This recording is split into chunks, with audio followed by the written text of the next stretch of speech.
Welcome everyone to my new channel. My name is Joel and today we're gonna talk about this DJI Mavic Air.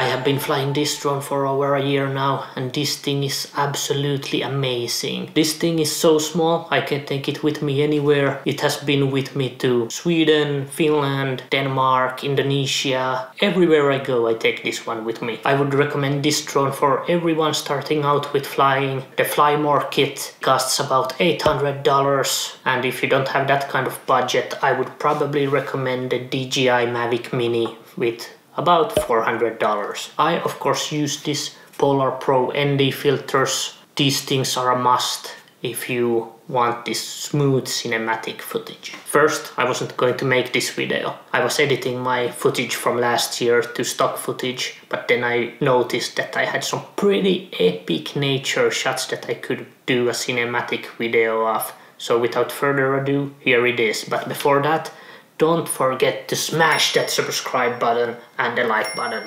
My life depends on it.